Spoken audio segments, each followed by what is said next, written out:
Book discussion, Tell Me Lies by Carola Lovering. This is not a love story. This is a coming of age book. This is a really great book, a really great read. I enjoyed reading the book, although I must say some of the content is almost disturbing. I think the author pushed it really far. I think she did a really great job in entertaining the reader enough to to keep you engaged, and at the same time pushing the limits through the story. So it's kind of within the story itself. There is a certain boundary which has been crossed several times that the reader almost doesn't want to cross, and it almost feels like maybe maybe when you watch a horror movie or a really bad drama with lots of violence or some porn in it where you just don't want to watch, you don't want to cross that line, you don't want to be part of that scene, even though of course it's fiction and you know it's not real. So it's kind of like that, like, which is kind of an interesting observation, just as a side note here. As a observer of drama, you have we humans have this ability to feel ourselves into a situation and feel so strong about it, even though we know that it's not real. And that's I find that very remarkable. Now, this book is about a girl that falls in love with the wrong guy, and the whole story is about that. And this guy, depicted as, I mean, despicable human being. I mean, there's nothing else to say. I think I guess people like that exist. I would call this person a sociopath, and probably people exist like that. I was fortunate enough to never have to actually encounter people like that, but it's a horrible person. In my opinion, the worst type of person you can be. And what's actually interesting in this story, I mean, this is almost like an yin and a yang story where the girl is almost the best type of person you can be. And I think towards the end, the mother actually tells her, "You're like a Buddha-like person." I mean, she has that goodness, something very lovable, something uh, symmetric in her appearance as a person, and obviously also look-wise, she must be a very gorgeous girl. But there's a goodness in her heart. There's a beautiful reciprocity that you want to give this girl. You want to be with her as a person, but then she has this obsession with this darkness, and that's an interesting take, I think, that the author chooses here, to have the goodness and the darkness, and the goodness being attracted by the darkness being attracted by the goodness.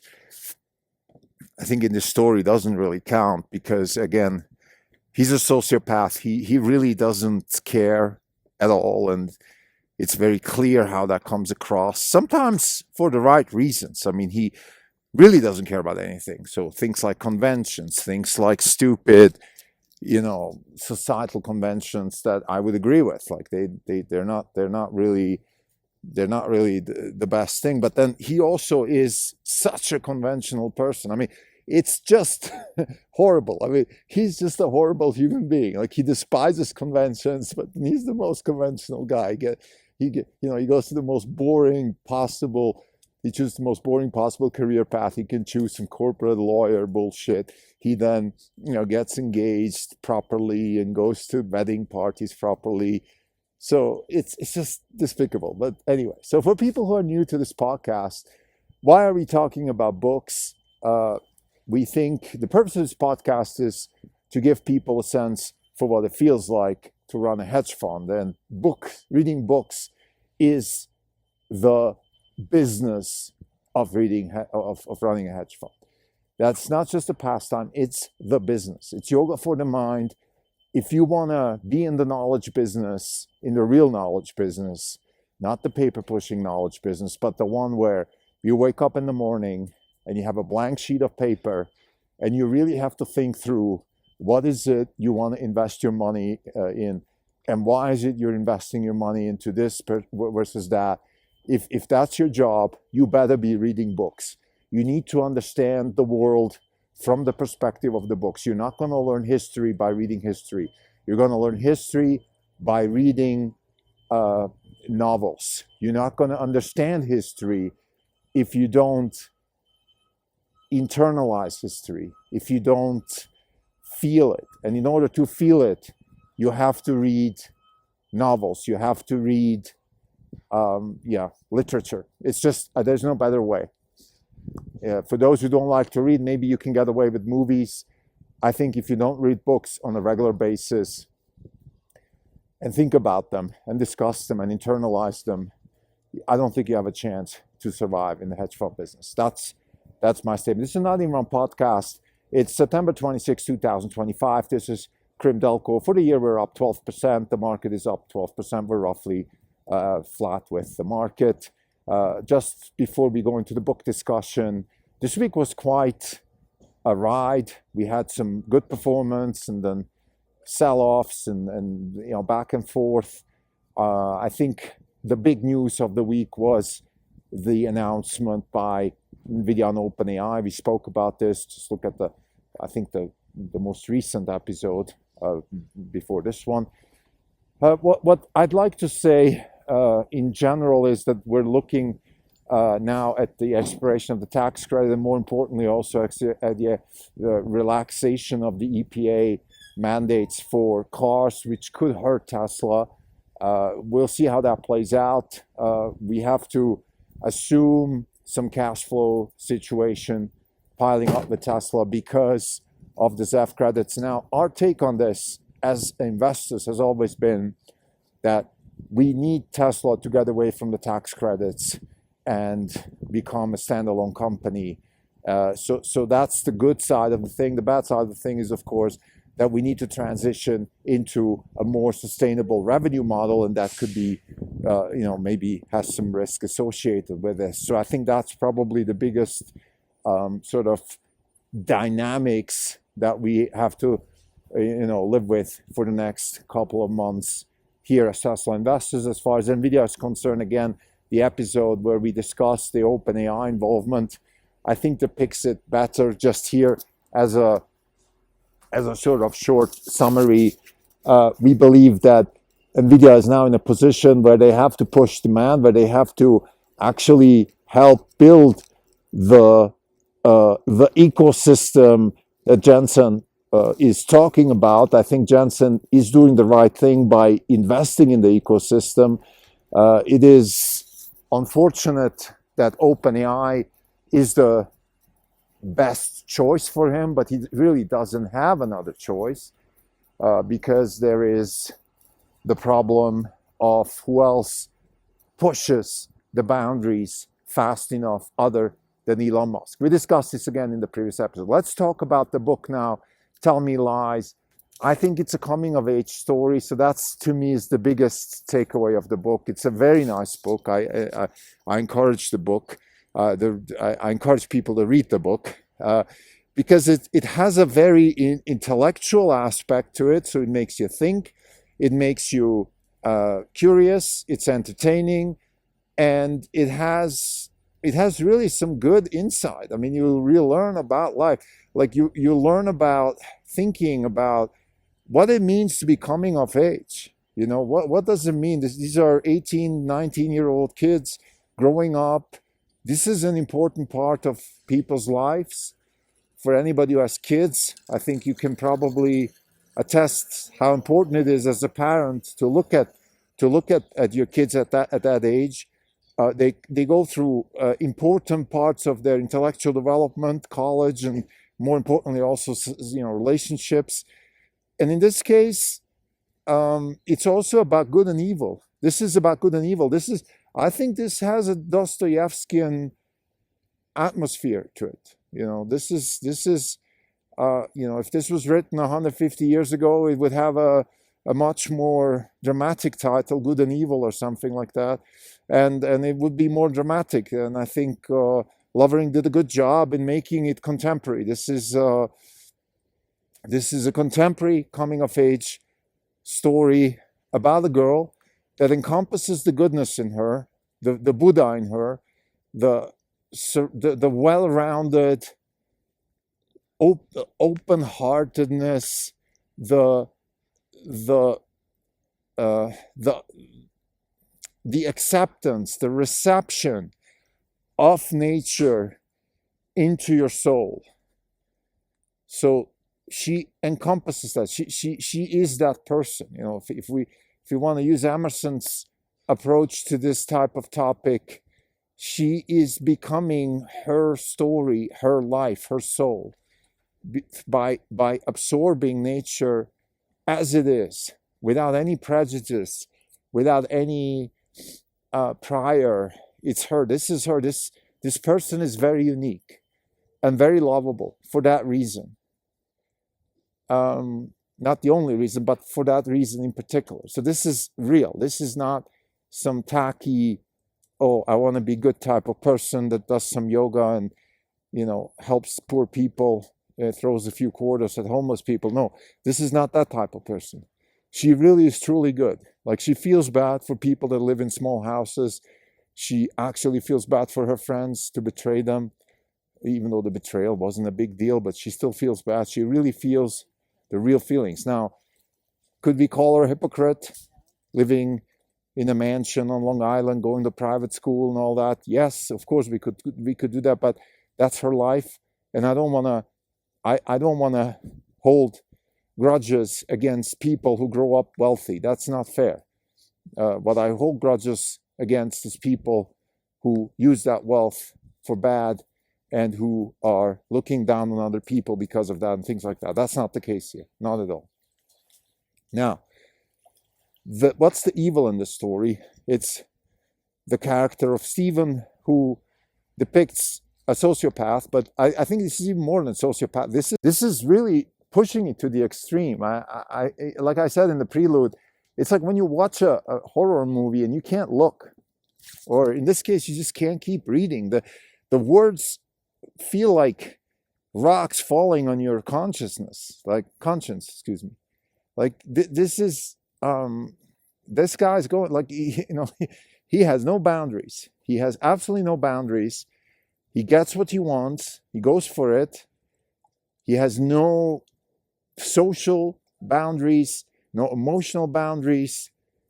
And the worst of all is, it's not like he's some sort of like artist or somebody who's like, look, I just have to live my life in this way because I'm so unique and I don't know, I'm a Van Gogh, or I'm like this once in a lifetime genius who just it doesn't fit into the into the real world or something like that. No, I mean, he's the most conventional, most boring, most and Lovering does a really good job with that. Like she depicts let's say she would tell like he has a bit of a beer belly and he has nothing to say. There's no content. Sociopath. Now, he seems to be good in bed. He seems to fuck well, and girls like that. Okay, that's a skill. Yeah, take that. But come on, that's not enough. We're not just bulls and cows fucking each other. We're more than that. Humans are a lot more than that, and this guy is not more than that. So it's just really sort of almost. Yeah, it makes you sad, but also angry. So that's the bad. I think sociopaths are all over us. This is not a once in a blue moon type of situation, but this guy definitely goes a little bit too far. But I think college campuses are full of guys like that, doing drugs, fucking around, not really learning anything, going to law school and then making a lot of money as a lawyer. Like it's depressing that people like that actually have a chance to exist in our society, and they do. And yeah, it is what it is. That's for another podcast, that our society actually supports people like that. We're over lawyered, we're over there's too many lawyers and consultants and bankers and all that type of stuff, and these people find jobs, particularly in places like Manhattan or Boston, and the Northeast, and this is a problem that our economy has to deal with because they're not really producing anything. They're not good people. Of course, not all of them, but I think there's a systemic error here. Systemic error that we're educating our kids into becoming exactly like these types of these people, and that would be another thing I would want to mention here is campus life, right? Campus life, private university. I don't know if it's actually a real university. It could be one of the like Pomona, one of those universities down there. There's a couple of Harvey Mudd, like those types of universities. It's a liberal arts college, a small liberal arts college in LA, and the way the life there is depicted is, I mean, it's definitely real. These places exist where people just go there and do drugs and barely work and learn nothing, and then go and law school or med school, and that's why these people are. That's why these professions are what they are. When have you ever heard about, oh, this is a very smart, intelligent lawyer, inspiring person, or something like that? They don't exist, and that shouldn't be the case. We should have everybody, whether it's a lawyer, a doctor, an engineer, they all should always be also intellectually substantiated, and it looks like our college system is failing them. Again, that's for another episode, but the author does a very good job. I don't know if it was her intention to bring upon this, I would say, almost college crisis of kids wasting their most precious intellectual years on drugs and sex and stupidities like that when they should be studying. But that's part of the story. So to summarize, I think Tell Me Lies, which, by the way, also there's a strain, there's a sort of strain in the book that talks about Fleetwood Mac and the songs of Fleetwood Mac. I'm not too familiar with Fleetwood Mac, but I like these ideas. I like these connotations when authors make them with music, because music talks to you in a very different way, and it's a very nice metaphor, and it's a very good way to connect you also emotionally to a book. And I think in this case, Tell Me Lies, of course, that's a very famous song by Fleetwood Mac, and then Never Go Back Again, which I think is, the book ends with that song being mentioned, and I think it really fits extremely well. So I like this combination. I think the biggest accolade I can give an author is when I feel strong about the book and the story emotionally, and I think this book is definitely, it even makes me remember the smells and the feeling I had when I read it. I read most of it when I was in Lake Tahoe in the late summer, early autumn, and then that feeling of Lake Tahoe in end of September is just unmatched. The smells and the cold water. You can still swim, but it's cold, and then you hike and it's hot, and it's beautiful, unbelievable. And I connect the book with those feelings in particular, and then that's the fact that the author, this book, was able to match the extreme beauty and emotional intensity of Lake Tahoe and overlap, gives, I think, all the accolades you need to hear about a book. The last thing I want to say is, and I just finished Emerson's biography and this book, and sometimes you are kind of framed, for better or for worse. And Emerson's main message is, you gotta live your own life. You gotta create your own story. Everybody's home is their castle. Everybody's life is their castle. It's your life. You build your life. And I think in this particular case, the protagonist, the good side of the protagonist, the girl, she's constantly living somebody else's life. She's constantly postponing her life for something. She's waiting for something. And at the end of the book, she realizes that the only thing that matters is what she wants to do and the way she wants to do it. And that she can't wait for other people or timing. There's a line in the book which is, the timing was bad. There's no such thing as timing is bad. I think all you need to know is this the right moment to do something, and then you do it. And I think another thing that Emerson often says is, always do what you're afraid to do. And in this case, having a job, life in New York that is not worth it, instead of living your life, doing what you really want to do. That's what I think comes across at the end of the book, and that's beautiful. Thank you.